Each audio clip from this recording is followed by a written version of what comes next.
Je pense qu'il faut commencer par rappeler son titre. La loi d'orientation en faveur des personnes handicapées, c'est ça son esprit, c'est ça son esprit. 11 février 2005, c'était fort parce que c'était sur le plan politique très soutenu et par l'ensemble des forces politiques et puis beaucoup d'acteurs associés, en particulier les associations représentatives de toutes les formes de handicap, les organisations professionnelles également. Il y a eu un véritable élan. Il y a eu un véritable élan.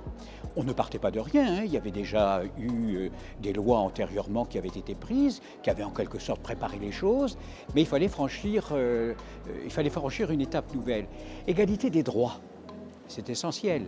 Égalité des chances, parce que nous vivons dans une société libérale. Par conséquent, il y a une compétition. Donc il fallait donner aussi aux personnes en situation de handicap les moyens de vivre cette compétition. Égalité des droits, égalité des chances, participation, présence effective dans la cité et citoyenneté. Mais vous voyez, ce qu'il fallait, c'était vraiment concevoir, mettre en œuvre et préserver les conditions qui étaient nécessaires, c'est-à-dire l'accessibilité et la compensation. Ça, c'est fondamental. Vous savez qu'au début, les 3 fonctions publiques voulaient avoir leur propre fonds. Moi, j'étais délégué interministériel aux personnes handicapées. C'est une anecdote que je vous raconte. Mais on ne va pas mêler ceci avec cela, etc. etc. J'ai dit, écoutez, dans ces conditions, on va faire qu'un seul fonds. Pour le privé, pour le public. Mais vous n'y pensez pas. Bon, ben écoutez, le moyen terme, c'est d'avoir 2 fonds, et celui qui concerne la fonction publique, il sera destiné aux 3 fonctions publiques. Elle a fait progresser beaucoup de choses. Elle a fait progresser les mentalités.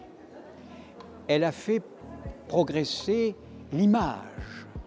C'est-à-dire qu'au fond, la personne en situation de handicap n'était plus exclusivement quelqu'un qu'il fallait aider, soutenir. Non, c'est quelqu'un qui peut prendre toute sa part dans la vie collective et sous toutes ses formes. Et ça, je pense que ça a été considérable. Considérable. Aujourd'hui encore, on bénéficie de cet élan.